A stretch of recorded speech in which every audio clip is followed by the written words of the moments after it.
honors, and very, very pleased to see not only so many of you here, but also people from such a great range of departments and colleges throughout the university.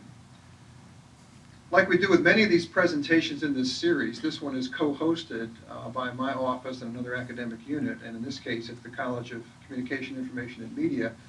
But more specifically, this is a lecture made possible by the hard work and zeal of Professor Dom Christie in the Department of Telecommunications, and I want to acknowledge all of Dom's fine work and join me in a round of applause.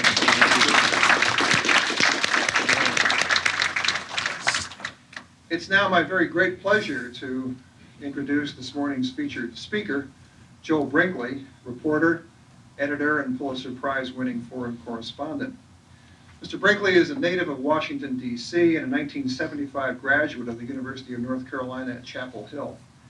In the 1970s and early 1980s, he began his journalistic career working for the Associated Press, the Richmond, Virginia News Leader, and the Louisville Courier-Journal. Professional recognition came early. In 1979, he was dispatched to Southeast Asia to cover the Vietnamese invasion of Cambodia, the Pol Pot genocide, and the resulting refugee crisis. For this coverage, he won the Pulitzer Prize for International Reporting. After joining the Washington Bureau of the New York Times in 1983, he covered the American involvement in Lebanon, international drug trafficking, and the Contra War in Nicaragua, among other important international issues. He was the Washington editor of the paper's coverage of the Iran-Contra affair and the White House correspondent during the final years of the Reagan administration. In March of 1988, Mr. Brinkley was named chief of the Times Bureau in Jerusalem, where he served from the beginning of the Palestinian uprising through the Gulf War. In 1991, he returned to the Times Washington Bureau to become project editor, and in 1995 moved to New York, where he held several reporting and editing positions. These included political editor, editor in charge of the coverage of the TWA crash of Flight 800, and reporter columnist covering the nation's transition to digital television. Early in 1998, he returned to the Times Washington Bureau, again where he continued reporting on digital television and other technology issues. Over his career, Mr. Brinkley has won more than a dozen national journalism and writing awards, and he's also the author of two books, a novel, The Circus Master's Mission, and Defining Vision, the Battle for the Future of Television. This morning he'll speak on the latter topic in a presentation entitled Defining Our Digital Future. Please join me in welcoming Mr. Joel Brinkley to Ball State University.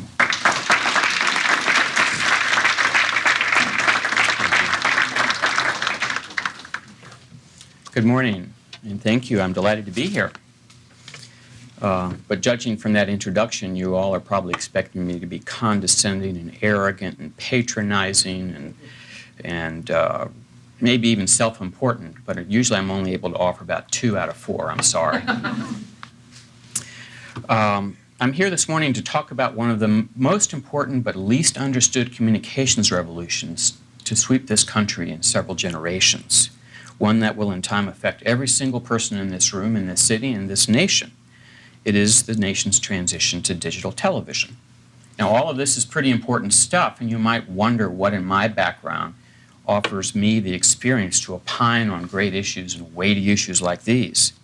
Well, I do have certain experiences that have enabled me to write about technology, not just my book on this subject. Years ago, for example, early in my career, I worked in southern U.S. and learned some of the reporting rules that serve me well today. For example, sometimes the tortured means of making progress in electronics labs reminds me of the way they weigh hogs in eastern Kentucky. They put a hog on one end of a balance and a seesaw sort of thing. Then they pile rocks on the other side until the two sides balance. Then they try to guess how much the rocks weigh. Of course, we're going to be talking about important companies, international commerce, and corporate chieftains, so you might imagine and wonder what gives me qualifications here. I do have some experience covering heads of state. I was White House correspondent, as you heard, during the final year or so of the Reagan administration, though at times the Oval Office seemed vacant.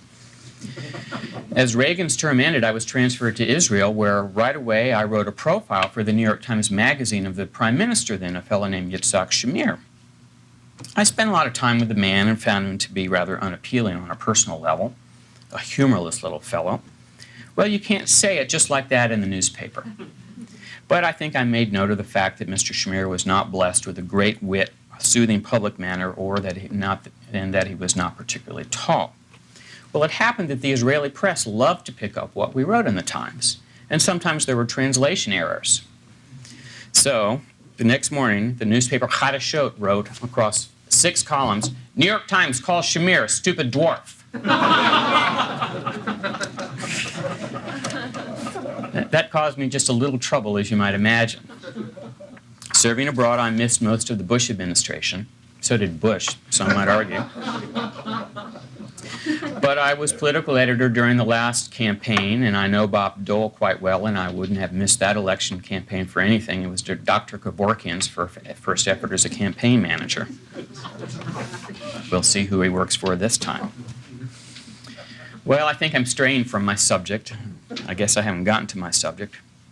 Today is a big day in the nation's transition to digital television. Today, November 1st, every television station in the nation's 30 largest cities that have network affiliates, ABC, NBC, CBS, and Fox, must turn on their digital channels. That includes Indianapolis, the only one in this state.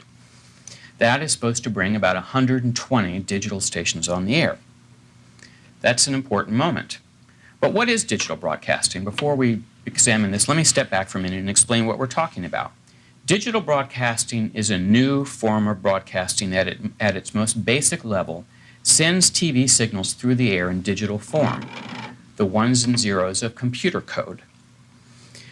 Why is that important?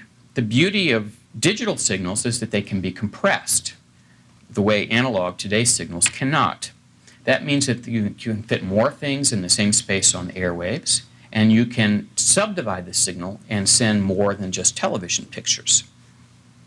All of this means that your television set can suddenly become a terribly important communications instrument, not just a dumb box transmitting pictures and sound alone. With digital broadcasting, televisions can offer high-definition TV, which is television so sharp and clear it looks almost real. Properly done, it can make you gasp.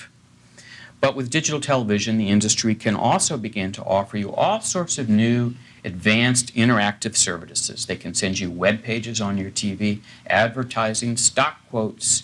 You can interact and choose the programming you want, all sorts of things that nobody has yet even conceived of. And the truth is, the transition to digital television is one of those rare national events that affects everyone, every one of you. And the reason is that it's mandatory.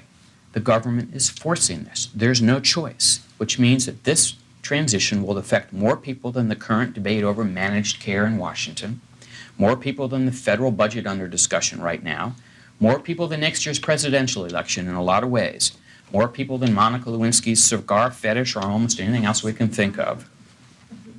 The reason is that 99% of the nation's homes have at least one television set, maybe more homes than have telephones, more homes than have flush toilets. And over the next decade or so, every one of those homes, every one of your homes, is going to have to replace those TVs with new digital models. There's no choice. It's a government mandate. And this is a pretty much unprecedented event in this country. The first time a national technology transition is being driven by government decree. No one was forced to trade his horse for a car, his Victrola for a radio, his radio for a TV, or a typewriter for a PC. But this time it's mandatory and it's already underway. Under the government's rule, analog television, all the TV stations we are watching right now every day, all these stations are supposed to go off the air forever in just 6 years, replaced by the new digital channels that are just starting up right now. And most people don't even know it, just 6 years. That means that within 6 years, all of you are supposed to buy a new digital TV or 2 or 3, or a converter box for your existing analog TVs, maybe several of them, or under this plan, you lose the ability to watch television. Now, most people believe that the federal deadline is unrealistic and will be pushed back, and my own opinion is that I cannot see one member of Congress who will vote to turn off his constituents' televisions. But sooner or later, the axe will fall. It has to, because there's just too much money at stake. Sooner or later, the transition will be complete. The government will turn off the old channels and leave you with only the new ones because they have already counted the revenue from auctioning those old channels in future budget projections. That's how we have a balanced budget in this country, by putting into it things like that that are future projections about money they may or may not get. Well, as I say, sooner or later it will happen, but I would say later, because so far the transition to digital TV isn't really going very well. It's been 1 year today since the transition began. The first stations, about 25 of them, went on the air voluntarily November 1st, 1998.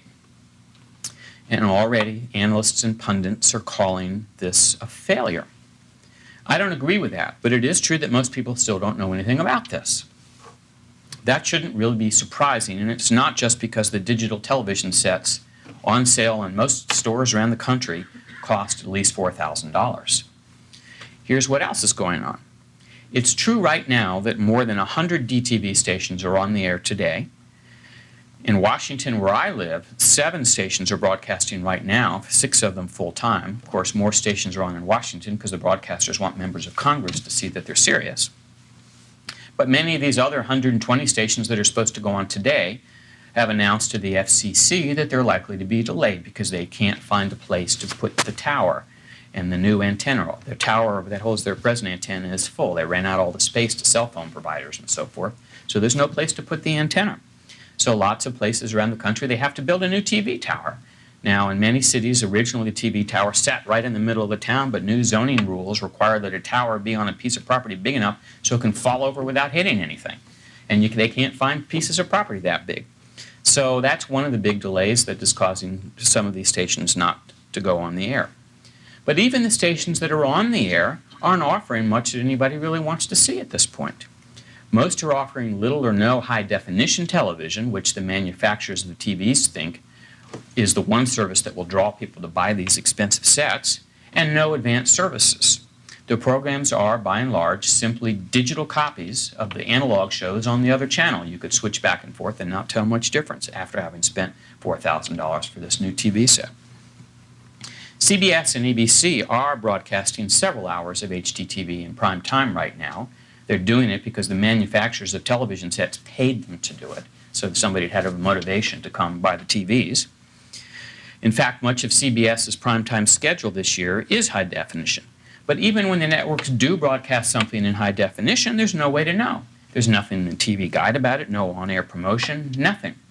Few of you are likely to remember the days in the late 50s and 60s when NBC would precede Bonanza or Walt Disney with the announcement this program is being shown in full living color, and the NBC Peacock would spread its colorful wings on the screen. There's nothing like that today. You have to guess. On the other side, a year into the transition, most television manufacturers are now selling these digital TV sets, but after more than a year of sales, only 50,000 of them have been sold. Think about that. In this country, 25 million television sets are sold every year. 50,000. The industry sold more black and white TVs during that period. I'm not surprised. It's not just the price. The retailers, it turns out, aren't really interested in selling these things. They think nobody's going to come in and spend this money, so they put them up and say, there's a digital television set, but you don't want it. Why don't you come over and buy this fancy analog TV instead? You have years before you have to worry about digital television. Well, if the retail industry continues pushing the public away from this transition, how interested are consumers going to be to buy this stuff when the prices are more realistic? But even if you can get a salesman to sell you one of these sets and you do buy one, owning an HD TV is not easy. I know firsthand. Panasonic loaned me one for a story I was writing a year ago in October 1998, and it turned out they told me that I was the first consumer in the United States of America to have a DTV in his home. And that was a thrill, but it was also a challenge. The first problem was getting the damn thing into my house. Almost every manufacturer is making huge rear projection TVs that are the size of a city bus. They are monsters. The Panasonic monitor was more than 4 feet tall, 4 feet wide, 3 feet deep, and weighed in at 251 pounds. And this is hardly the biggest of them. The largest Mitsubishi model is more than 6 feet tall, 5 feet wide, and 5 feet deep. Gazing at it, you're looking at for the door so you can get in and drive it away. Well, as a two-man delivery team struggled to get this thing off the truck to my house, Preston Padden's remark came to mind. Last year, when he was president of ABC Television, he remarked, "These first-generation sets, you're going to need a crane to get them into your living room. Why, one of them I saw was 8 feet wide and 5 feet deep. You'll have to lay a foundation slab and build your house around it." Well, in this case, my house was already built. But it did turn out that the delivery squad couldn't get the monitor down the steps into the room specially designed for this. And as the TV sat in my yard, honest to God, there was a discussion of using a crane. I said no. Instead, I didn't like this idea either, but huffing and puffing, they heaved the damn thing into my living room. My wife loved that. And as soon as the set was rolled into place, the room's center of gravity seemed to shift. Well, once we got adjusted to this new landscape, I set out to hook up the digital tuner box to the digital television set. They're separate now. You buy a tuner box and hook it up to your display. Then I hooked the box to my rooftop antenna, installed for just this purpose. To get 21st century television, you need technology from the 1950s. A rooftop antenna, preferably with a rotor box. Right now, HDTV isn't available from any other source. So I turned the antenna toward WHD-TV, the model station, the industry model station, which was the only one on the air back then. Then I tuned the turner box to channel 30 WHD so that the first digital high-definition set in a consumer's home could show absolutely nothing. So I called Panasonic. I work for the New York Times after all. I called Panasonic, several engineers in the lab that designed the box, and asked them what was wrong. And they told me, digital signals are funny. You have to turn the antenna, about 20, 30 degrees away from right on to get a signal. Well, I certainly would not have thought of that. And presumably, most buyers of this box are not going to be able to call up the engineers who designed it. But sure enough, with the antenna turned about 20 degrees from straight on, the TV did pick up a signal of sorts. WHD was airing a digital high-definition tape of a recent Duke, North Carolina football game, and I'm a North Carolina graduate. I was interested. But on the monitor, the Duke quarterback was stuck, frozen in the middle of throwing a pass, his hand jerking back and forth spasmodically like a stuck toy. Well, as the engineer had put it, digital signals are funny. On the air of a clear reception area, the signal doesn't just grow fuzzier and fuzzier, as it does with analog TV, a phenomenon in the industry known as graceful degradation. Instead, digital signals are either perfect or you get nothing at all. They freeze. This is called the cliff effect. Perfect, and then you fall off the cliff. Well, finally, with careful adjustment of the antenna rotor, the picture unfroze and the game played on. And sure enough, it looked just great, crystal clear and beautiful, just what I'd hoped for. But it turned out, though, that over several days, there wasn't much high-definition material for WHD to put on the air. So they had to play that football game over and over again. And I already know that my school lost. So I wasn't really much interested in watching it. So I called up Bruce Miller, the station manager at WHD, and asked him if he'd mind putting on a movie for me.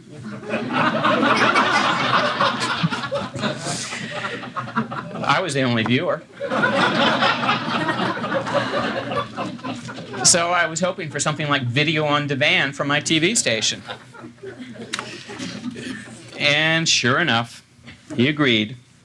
And he listed for me the 5 high-definition movies they had on hand, and I selected Lawrence of Arabia for the historical symmetry because it turned out that was the first movie ever broadcast in high definition back in 1996. But I later learned that at 3.5 hours it was too long. The station shut down every day at 6 p.m. and somebody would have to stay late to turn everything off. So they played Sleepless in Seattle instead. And it looked splendid. It was really nice. But about halfway through the movie, the screen went blank. Well, I wondered what had happened. Had the prototype tuner shorted out? Had the antenna slipped a half a degree off of 20 degrees off of plumb or whatever? I don't know.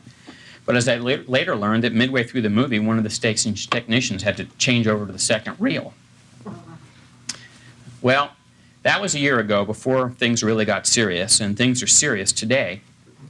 I wrote about this for the Times, and a Panasonic executive called me up and said, well, we thought it was kind of amusing, but we're kind of afraid that it might scare people off from buying these sets. Well, no wonder. Truth is that a year later, things haven't changed very much. I sometimes do equipment reviews for the Times, take in products and look at these DTVs and see how they work, and it's still a trial getting a signal. The direct broadcast satellite companies like DirecTV say they are going to begin offering some high-definition programming, but no one is taking advantage of that because there aren't any tuner boxes available that allow direct broadcast subscribers to get the high-definition shows.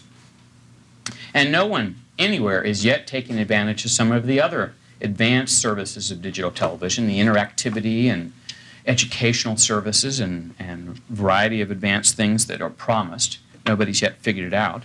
PBS says they plan to use some interactivity with their shows, but they haven't done it yet.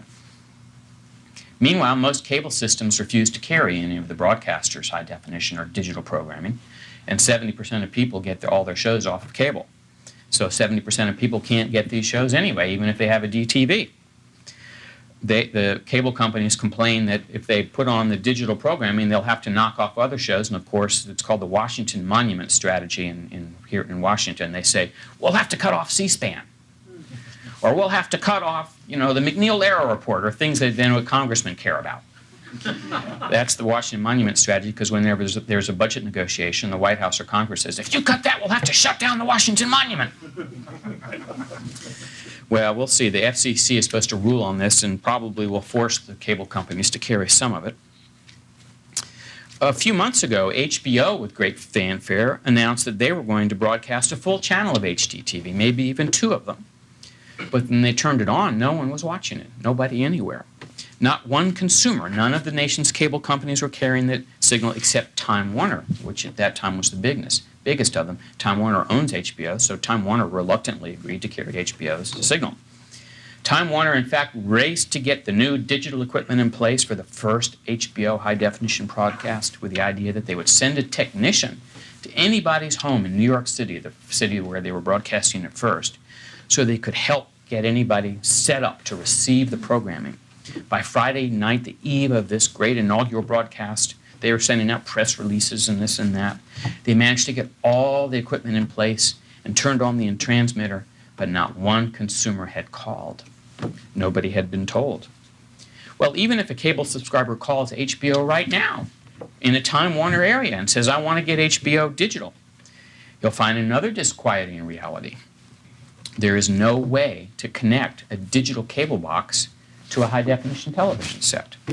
A year after the transition began, the consumer electronics companies and the cable companies haven't agreed on what kind of cable they're going to run from one box to the other. They're still fighting about it.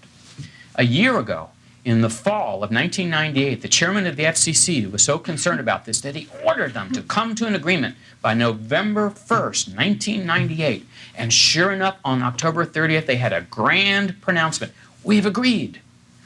What they had agreed to, it turned out, and everybody sort of settled into a chair and congratulated themselves and issued press releases and patted themselves on the back, but what they had agreed to was the kind of plug they would use. They hadn't agreed to how the signal would be organized and what kind of copy protection protocol would be used in sending these digital high-definition movies, and Hollywood won't release a movie in digital form until it's copy protected. Well, now it's November 1st, 1999, and they still haven't agreed.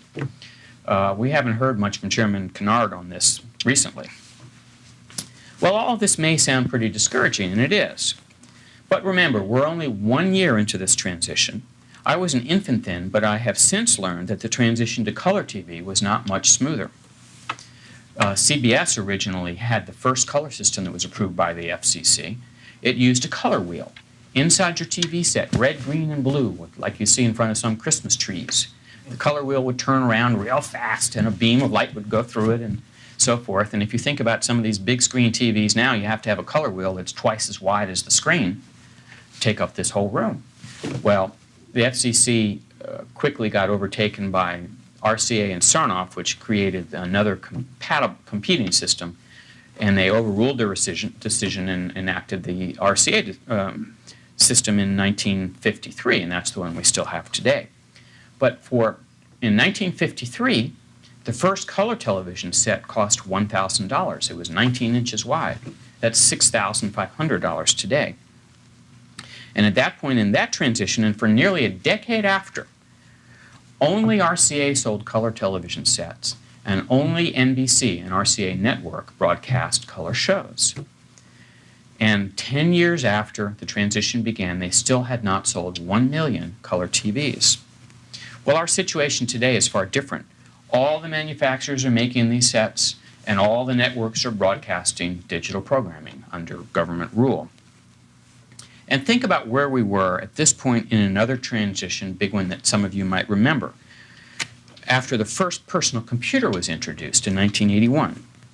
I was an early adopter there too. I bought my first IBM PC in 1981, and I had, at that point, it was still a pretty crude instrument, I had to hand wire the printer cable using a soldering iron and a little jeweler's screwdriver and a tiny pair of needle-nose pliers, and even then, to print something, I had to buy an outboard box called a converter buffer for $250 attached to the side of the system unit with Velcro. Well, that's how sophisticated it was at the beginning. And back then, lots of people were saying, sure, having a computer in your home is great, but what are we going to do with it? Do you want to spend $3,500 to print letters? Back then, nobody had thought of the killer app for PCs, the killer application. But they came. First, it was Lotus 123, the spreadsheet program introduced in the early mid-'80s.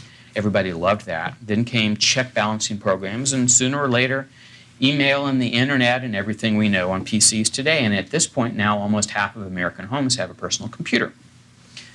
Well, I think we're at about the same point on the curve for digital television as we were with personal computers in about 1982. We're waiting for somebody to find that killer app. And they will. There's so much money at stake. Everybody will have one of these in their home.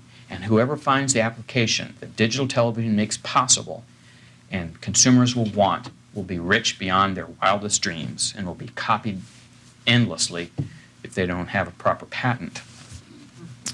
Well, I could go on, but I think maybe the most useful thing now would be to answer some questions, any questions on this subject or any other. I've written about a lot of different things over the years. One thing I've been writing about recently is I covered the Microsoft antitrust trial, which is about to end.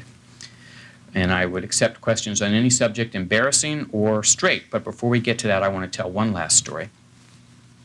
You know, one thing I have learned covering this transition to digital television is that nothing has turned out as planned. Things move in unpredictable fits and starts, and actions bring consequences nobody anticipated. But that shouldn't be too surprising. I've learned that unintended consequences occur as a result of almost anything anybody does, particularly the government. But back when I was a much younger man, I wrote a series of stories in Virginia and the South about the Ku Klux Klan.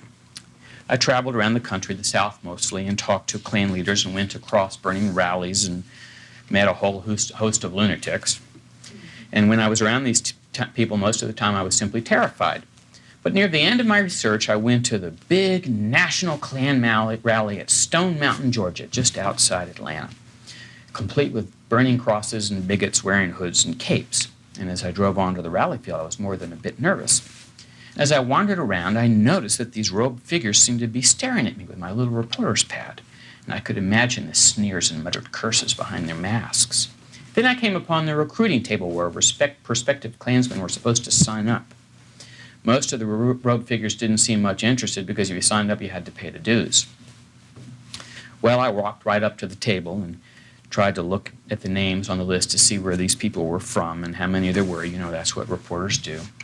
And the Klansman behind the table glared at me and said, "Who the hell are you?" And in journalism, you can't lie. Can't say you are somebody you aren't, as ABC television recently learned. So I said, "I'm a newspaper reporter." And from behind me, one of the robed boys shouted, "You're from the paper? You're going to put our names in the paper?" And again, I couldn't lie, even though I figured I was about to die. And I said, "Well, maybe, unless you don't want me to." And then I waited for the press of a gun muzzle against my neck, or maybe a rope. But instead, at the very same moment, 2 or 3 of these robed boys leaped up from their folding chairs and shouted, "Hell, he's going to put our name in the paper. If we can get our name in the paper, we're all going to sign up." And I learned the next morning that I had been responsible for the most successful recruiting drive in the Ku Klux Klan's recent history, which just goes to show you unintended consequences are something to be beware of. Thank you very much.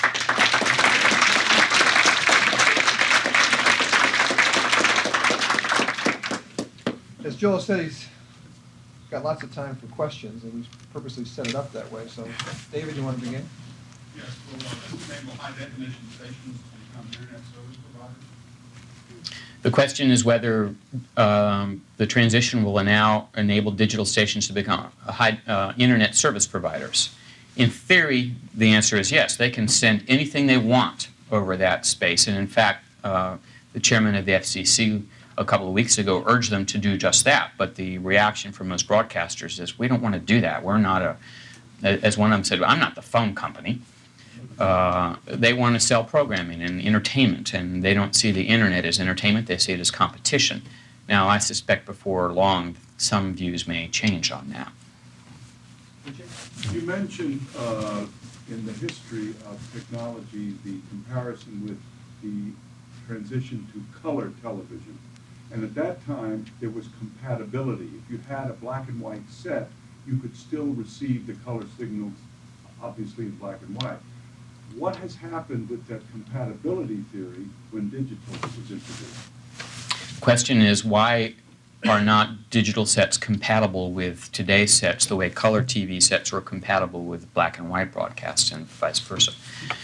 When the FCC started the competition to choose a high definition system, at the beginning it was high definition, they hadn't dreamed of digital yet.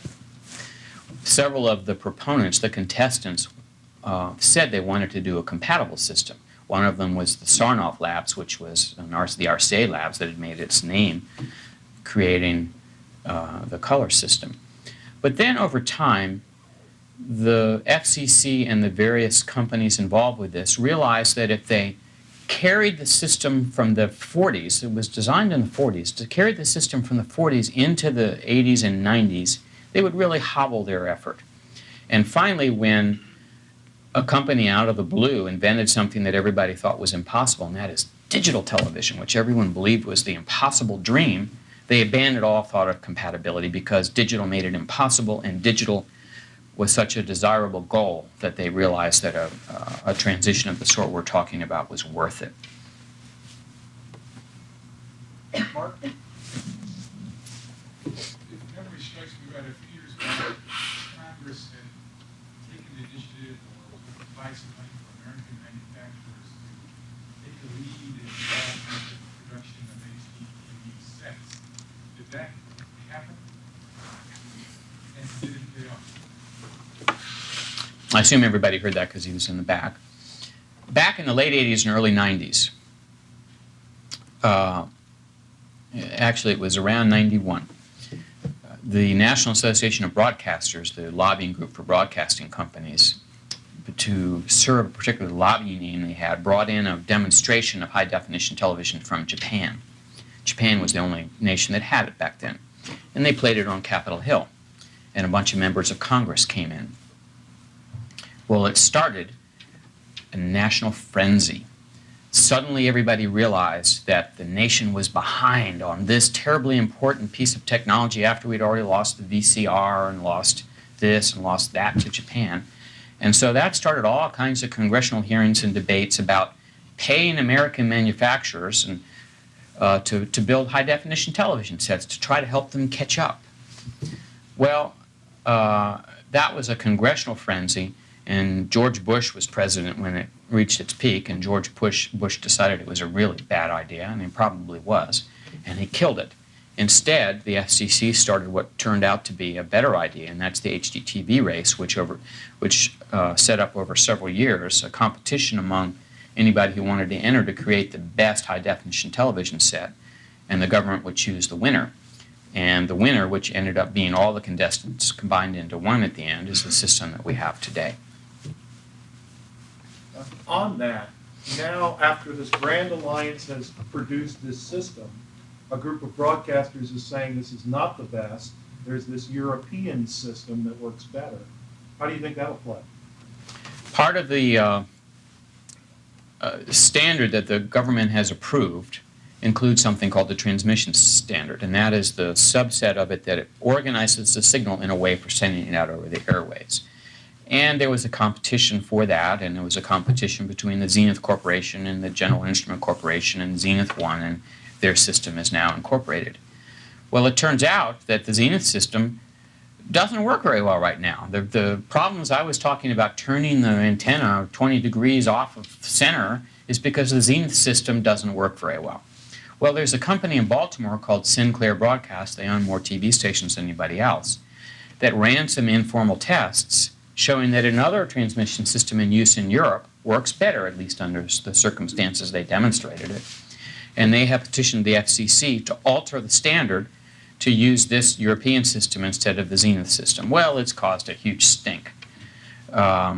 Everybody who bought a digital television set thus far, admittedly not very many, would find that their boxes don't work anymore. It reminds me of all the people who bought CBS color TVs back in 1951. And the manufacturers say that the first generation receivers don't work very well, but they'll get a lot better, and they're sort of asking the FCC to take it on faith that that is so. But actually now, about half of the nation's TV stations have signed this petition to change the standard. If they do that, it's going to delay things for years. Now, maybe they ought to, maybe they shouldn't. I don't know. I went to see these demonstrations, and they were fairly compelling. But I don't know how it's going to turn out. The FCC would sincerely like not to do anything. But if a majority of the broadcasters say they want to do it, they sometimes feel they don't have any choice. We'll see. Stuart? What's a potential business model in which local TV stations can benefit from HDTV? And a second question, given the experience of HDTV, do you think that will affect their approach to digital radio? What's a potential business model for HDTV? That's a very good question because not one broadcaster has found one. There are some who believe that high definition is the way to make money. Given the cable companies' lack of interest in it, they say we want to be the premium service and offer this premium product that nobody else is going to offer. But it's very expensive to air high definition. And there's a question about whether advertisers will pay more to be shown, have their ads shown in high definition. So that's a position they're taking without any real knowledge yet of whether it will ever work because there aren't enough receivers in people's homes to sell even one ad. On the other side, a number of broadcasters say they want to take advantage of another capability of digital broadcasting, and that is multi-channel. Instead of one high definition program, which would fill up the entire channel, you can air 4 or 5 standard definition shows in the space that one analog channel takes up now. So if you watch channel 6, you could watch channel 6 A, B, C, or D, and the picture quality would be roughly equal to the quality you see on TV now.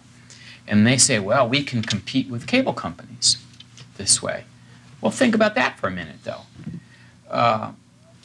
Most cities have 5, 6, or 7 TV stations on the air, and usually the ones on the bottom of the ratings have almost no viewers.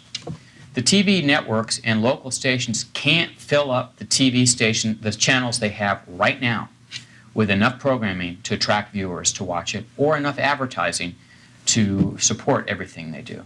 How on earth are they going to find all this new appealing programming to fill up 4 more channels? So that is a model that some broadcasters advocate, but others think is bankrupt. And I really don't know what the answer is, but my opinion is that in the end, broadcasters will do all of it. They'll offer high definition in the evening for big events and movies and football games and things that lots of people watch. Then they can subdivide, for example, the evening news. You can watch your local news show and decide whether you want to watch traffic or sports or business. You can watch a traffic report that you choose showing only the route you take home from work. The one piece of work that a local TV station does that produces more material than they can air is news. They have acres of footage that they never have any place to air. And so multi-channel news shows seem to make a lot of sense, and then they probably could sell advertising. You know, you show the route B home from work and sell ads from people along that route. So I think over time the broadcasters are going to do all kinds of things. They'll have high definition, they'll have multi-channel broadcasting, and they'll figure out some data services that make sense and allow them to make money too. On the second question was about digital radio, and I have to profess I have deliberately chosen not to get into that issue because I have too much to do already, and I've ignored all entreaties to write about it, so I'm not qualified to comment. I'm sorry.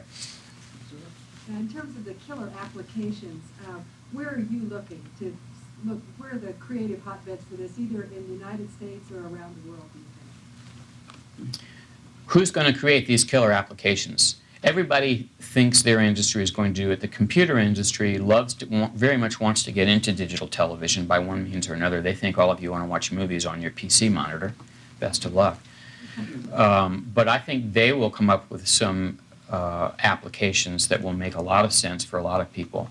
But there's 1,600 television stations in this country, and it's up to the station's engineers to figure out how it's going to work. Now, in most television stations, the engineers are fairly well along in years and expertise and sat in the basement and nobody noticed as long as the signal was on the air.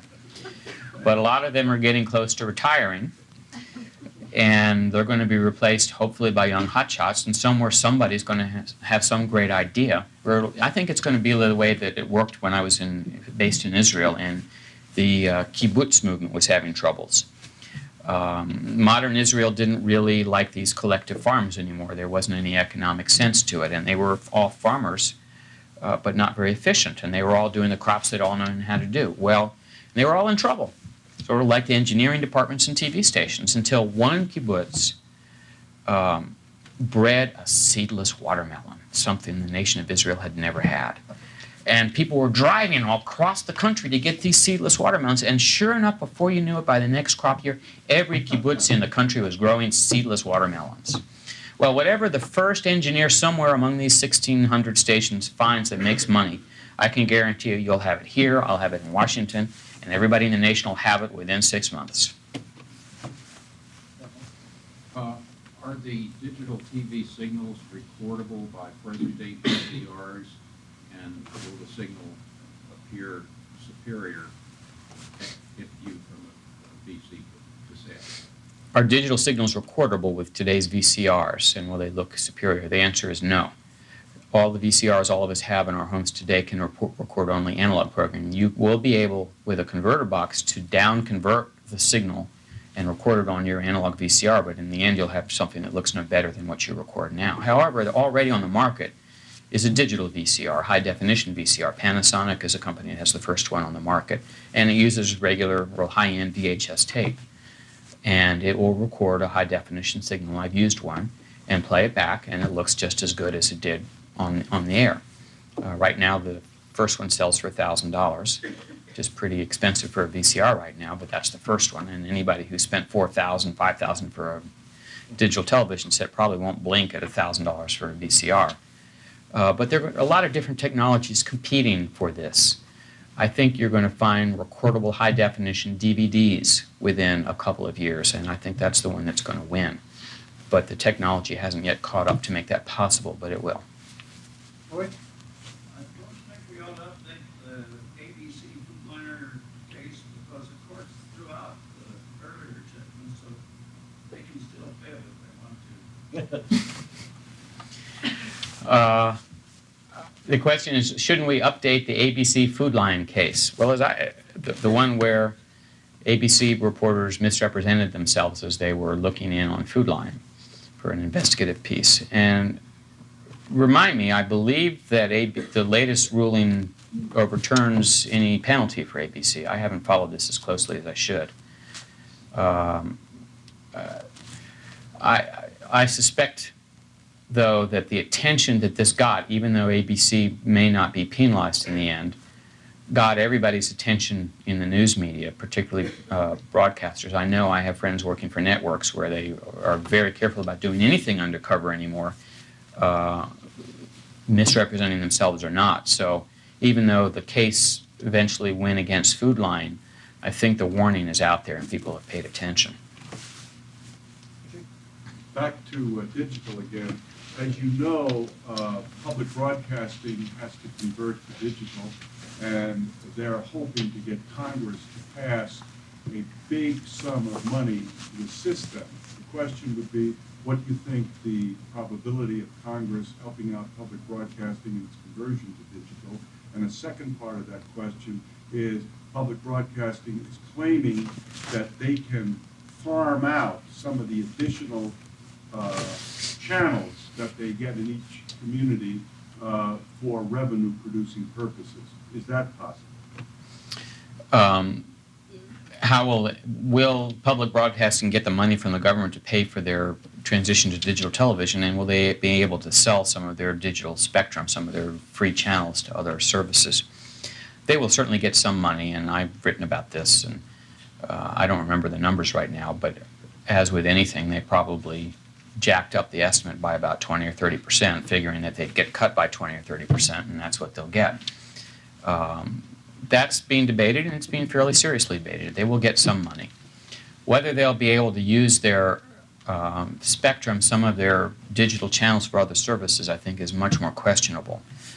The reason public broadcasting gets the money from Congress is because they are largely viewed as a nonprofit education service. And I think Congress will not feel right about allowing them to do these other things, and neither will the FCC. My guess, who knows what will happen. This doesn't really have to start till 2003 for public broadcasters, but my guess is they will not be given permission to do that. We have lots of students here, and I'm elated that you're here, but how about a student question or two? From a production standpoint, in the networks and the distributors of the program, how quickly are they coming along with buying the equipment so that they can produce these programs? Question is, how quickly are stations buying the equipment they need to produce these programs? Well, the early stations, the ones on the air right now, mostly have concentrated on getting on the air and simply passing through the network's programs, and they haven't bought much local production equipment. You can do that at a station right now for about $1 million, which is a lot of money, simply passing through the digital stuff from the networks and digitizing your own shows without adding anything to them. To create a complete digital production facility is a much more expensive undertaking, and at today's prices could cost $10 million. And most TV stations realize, first of all, the prices are going to come down. They have to. And second of all, why spend $10 million now for local production when we might have 500 viewers in the city? So most stations are not spending any money for local production at this point, and from my point of view, it doesn't really make sense for them to. They will have to eventually, but I would guess that's several years down the road. From a consumer point of view, to a person that has already seen a digital television, do you think that people are going to be disappointed with the quality of what they're seeing on TV, like what an analog TV looks like with the digital television? I've never seen a digital television before. I've never seen a high-definition television before. And do you think that the masses of people will think that there's not that much of a difference in watching the football game with the high-definition TV from an analog TV? Or Can't wait to hear this. Will the public see a difference between enough difference between high-definition TV and regular TV? Well, there are two things going on here. First, if you see analog television, today's television, next to a widescreen high-definition television that is properly displayed, and that's a big question, it is very compelling. I usually have an HDTV in my home for review, and I brought lots of people I know, and my profession is so full of skeptics that it's sickening. But I have never met a person who has not come in and seen this properly presented and say, wow. But even if you go to a store, Circuit City, here in town or someplace, and they have it set up wrong and it looks terrible, maybe just a little bit better, never underestimate the willingness of Americans to spend money on whatever is the new great thing, even if it isn't great. So I have real confidence that when the prices come down, this will take off. One more question. I'm Jay Gillette from the Center for Information and Communication Sciences. I'm going to stand if I may to get the question out. We are very interested in the Microsoft case. and this is something that you said that you were working on now. The case has closed its arguments, as I understand it, and so what is your prognosis of the outcome? I covered the Microsoft antitrust trial. I was in the courtroom almost every day for almost a year. And for somebody interested in technology, actually, it's fun. Court trials are fun. It's a drama. I mean, the whole idea is to impress the jury, or the judge in this case, with a drama. Next week, we all thought it was last Friday, but probably this Friday, the first part of the verdict is coming out. It's the judge's findings of fact, his written record showing whom he believes and who he does not believe. It's half of the verdict. And I don't think anyone who has sat through this trial or even has the barest knowledge of it does not believe that the judge will find Microsoft guilty or liable on at least many of the counts that the government brought against them. That I'd be willing to bet on. But what will happen as a result of that, we don't know. The way things work in antitrust trials is that you aren't found guilty, you're found liable. You're found liable for a remedy. A remedy is a government-imposed solution to make sure that the illegal antitrust behavior doesn't happen again. The breakup of the phone company was a remedy. The number of remedies discussed for this case is as diverse as the software industry. Everything from asking them to rewrite some contracts to breaking it up into an operating system in an application software company. I don't think either. I think those are the two extremes, and it'll fall somewhere in the middle. Microsoft got penalized in an antitrust case in 1995 and asked to revise some of their contracts, and they just immediately went right around it and did some other stuff, which brought them in court this time. So I think everyone on the government side wants something that's called a structural remedy, something that changes the company in some fundamental way so that they are never able to behave this way again. But I think they will fall far short of breaking the company up, because everybody realizes that on the U.S. Court of Appeals in Washington and the U.S. Supreme Court, there aren't enough votes to support that kind of sort of liberal antitrust solution any longer. You've got to find something less extreme, more clever, and I think that's what we'll end up with. Joel, Thank you very much. Yeah, thank you very much.